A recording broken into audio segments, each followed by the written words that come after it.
تو وہ تو بندہ دفنانے کے لیے ہمیں زمین میں جگہ نہ ملے اگر وہ ثابت ہی رہیں، وہ گل سڑ جاتی ہیں. دیکھیں آپ نے دیکھا ہوگا ایک قبر تھی، اگر 20-30 کے بعد اس کے اور قبر بن گئی، لوگ آنا چھوڑ دیتے ہیں.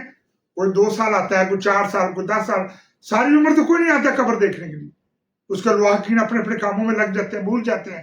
پھر اس قبر کے اوپر ایک اور.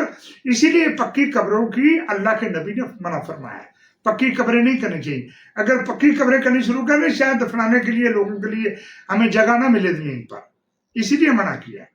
اللہ کے رسول کی ہر بات میں حکمت ہے، دانائی ہوتی ہے. اگر ہم اس کو غور سے سنیں یا دیکھیں تو نبی کی کہی ہوئی بات سمجھے وہ اللہ کی طرف سے بات ہوتی ہے. لیکن اگر انہوں نے کہی ہو تو، اگر انہوں نے کہی نہ ہو تو آج ہمارے لوگ لکھ کر لے آئیں یا اپنی طرف سے لکھ کر لے آئیں انہوں نے یہ کہا، یہ غلط ہے. میں کیوں قرآن پاک، کیونکہ قرآن پاک 30 پارے جو ہیں یہ نبی اکرم صلی اللہ علیہ وآلہ وسلم کی زبان سے ادا کیے ہوئے لفظ ہیں اور ان کے سامنے لکھوائے ہوئے لفظ ہیں، جمع کرائے ہوئے لفظ ہیں. یہ اس لیے معتبر ہے.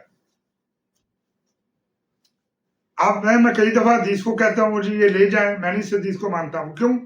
کہ جو قرآن کے مصادم ہوگی وہ حدیث معتبر نہیں ہو سکتی. جو قرآن سے مماثلت رکھے گی وہ معتبر ہو سکتی ہے، اس کو ماننے میں کوئی حرج نہیں ہے. جیسا کہ معراج کے واقعات ہیں، میں نے اس پر کہا کہ ٹھیک ہے اگر قرآن میں ایک ہی آیت ہے جو کہتی ہے کہ وہ ذات لے گی راتوں رات اپنے بندے کو مسجد حرام سے مسجد اقصیٰ تک، تو ٹھیک ہے انہوں نے 7 آسمانوں کی سیر کی، انہوں نے اللہ سے ملاقات بھی کی، انہوں نے جنت دوزخ بھی دیکھے، امام الانبیاء بھی بنے. یہ میں نے کیوں تصدیق؟ کیونکہ وہ مل رہی ہیں، مماثلت رکھ رہی ہیں. لیکن اگر قرآن کچھ کہہ رہا ہے اور آپ کی حدیث کچھ کہہ رہی ہے تو وہ کیسے ٹھیک ہو سکتا ہے؟ وہ کیسے ٹھیک ہو سکتی ہے؟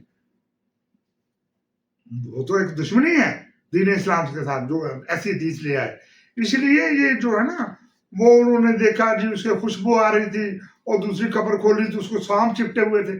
دیکھیں سانپ ہی اس کو کھائیں گے، اس کو ہر چیز وہ بالکل ختم ہو جائے گا، اس کی ہڈیاں بھی کچھ عرصہ کے بعد وہ ختم ہو جائیں، وہاں پہ مٹی مٹی رہ جائے، اس کے آپ دوبارہ ایک اور مردہ دفن کر سکتے ہیں. لیکن اللہ سبحانہ و تعالیٰ صرف ایک چیز پر قادر ہیں کہ جب روز قیامت آئے گا والیوم الآخر والقدر خیرہ وشرہ من اللہ تعالیٰ والبعث بعد الموت، جب وہ دن آئے گا اللہ سبحانہ و تعالیٰ کہتے ہیں میں اس پر قادر ہوں کہ میں جو ذرہ ذرہ اس کے کیڑے مکوڑے اس کو کھا گئے، جو مٹی میں دم ہوگی اس کی ہڈیاں، میں اس چیز پہ قادر ہوں جب وہ وقت آئے گا، جب وہ دن آئے گا تو میں اس کو اکٹھا کر لوں گا. میرے لیے یہ کوئی چیز مشکل نہیں ہے، یہ اللہ سبحانہ تعالیٰ کہہ رہے، وہ اس چیز پہ قادر ہے. آپ دیکھیں ایک ذرے ذرے پتہ نہیں کیڑے کون سے کیڑے مکوڑوں میں کیڑے مکوڑے بھی مر گئے جنہوں نے اس کو کھایا.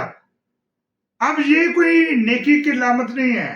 میں آپ کو بات کہہ دوں، یہ میں نے کئی دفعہ لوگوں سے سنا ہے، اور یار بڑا ہونا منہ کالا نہیں پہ گیا ہوتا یار، وہ دیکھو یار ادھر رنگ کالا پہ گیا یار، بندہ یار نے جھوٹا قرآن چکا دیکھو، اور دیکھیں بڑا روپ چڑھے ہوئی مردے. یہ جو ہے نا یہ تو یہ نہیں ہے. آپ ایسا مت سوچیں کہ اس کو روپ چڑھ گیا تو یہ جنت میں گیا اور یہ جو اس کا رنگ کالا پڑ گیا. یہ میڈیکلی معاملات ہوتے ہیں، اس کے چہرے پہ وہ آ جاتی ہے، کئی چہرے پہ وہ سفیدگی آ جاتی ہے. یہ نیکی اور برائی کی علامت نہیں ہے. میں آپ کو پہلے بھی کہہ چکا ہوں، اس لیے کہتا ہوں قبر میں کوئی صدا اور جدا نہیں ہے، اس لیے کہ آپ تعین کر ہی نہیں سکتے، کوئی فرشتہ تعین کر نہیں سکتا. یہ اللہ سبحانہ وتعالیٰ یوم الآخر والقدر خیرہ وشرہ، اللہ تعالیٰ اس دن فیصلہ کریں گے جو اچھی تقدیروں کا اور بری تقدیر اس کا مالک ہے. دیکھیں اچھا وقت آ جائے تو ہم کہتے ہیں واہ جی واہ، برا وقت آئے گا یا اللہ مر گئے، وہ اللہ کی طرف سے ہی ہے. اور جو تویز پڑ گئے نے جو لیاؤ جو تویز دھاگا کراؤ فلانے عمل کو لے جاؤ، وہ یہ نہیں سوچتے کہ ہم اپنے ایمان سے ہل رہے ہیں، اپنے ایمان سے انکار کر رہے ہیں. ہمارا ایمان ہے آمنت باللہ وملائکتہ وکتبہ ورسلہ والیوم الآخر والقدر خیرہ وشرہ من اللہ تعالیٰ والبعث بعد الموت. ہم اپنے ایمان سے کیوں پھر جاتے ہیں؟ جب اپنے ایمان رکھ لیا، یہ ایمان کہہ رہا ہے میں ایمان لایا سب سے پہلے اللہ پر اور پھر اس کے فرشتوں پر، اس کے مقربین پر جو حاضر و ناظر ہیں، جو اللہ کے حکم سے حرکت کرتے ہیں اور کائنات میں پھیلے ہوئے ہیں، ان کی اپنی اپنی ڈیوٹیاں ہیں. اپنی اپنی ذمہ داریاں ہیں جو اللہ نے ان کو اللہ کے احکام کے ساتھ ہیں. اس میں دیکھیں کہ ہم اگر اپنے ایمان سے ہٹ رہے ہیں. ایمان کیا ہے؟ آمنت باللہ و ملائکاتہ و کتبہ و رسلہ والیوم الآخر والقدر خیرہ و شرہ من اللہ تعالی والبعث بعد الموت.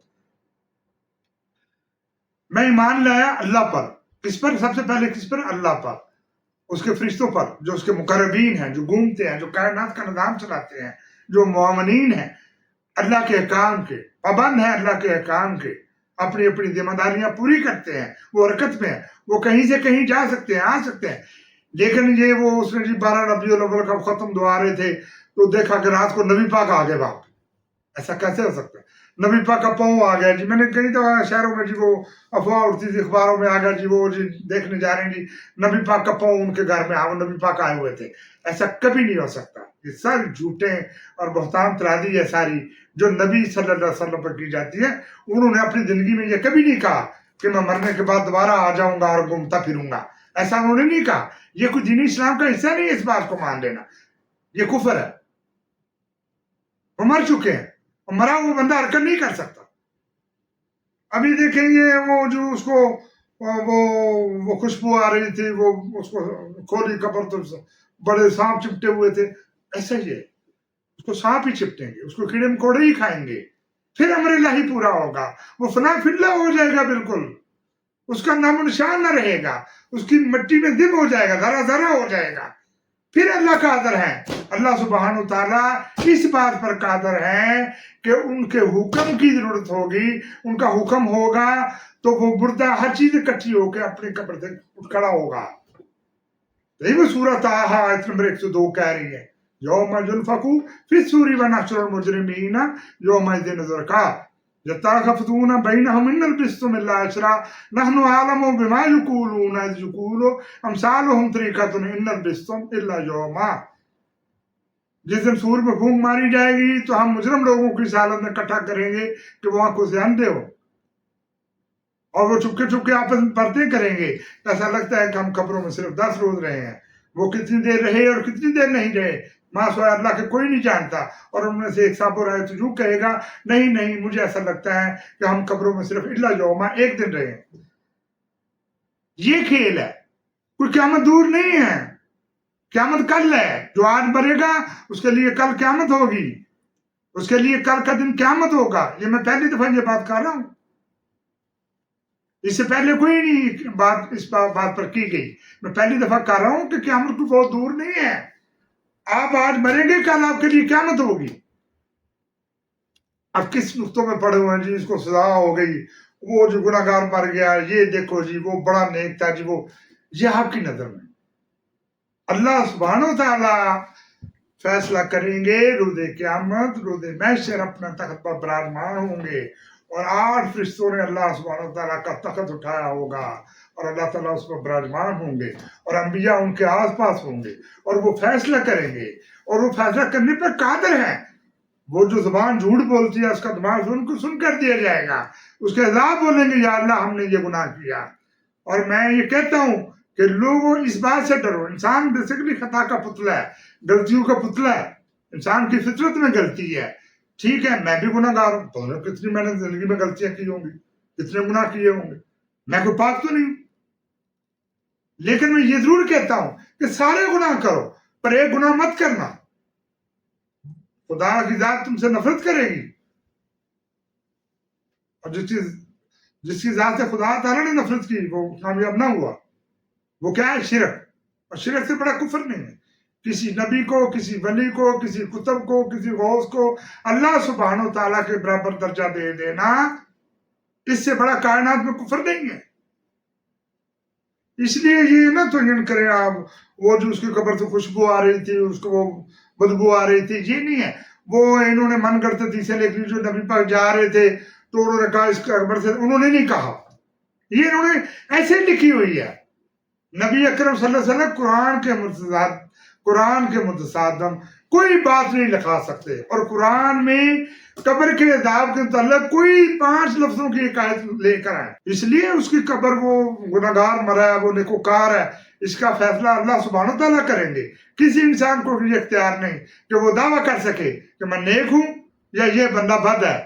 یہ اللہ ہی جانتا ہے. اس لیے اس سے زیادہ میں کیا کر سکتا.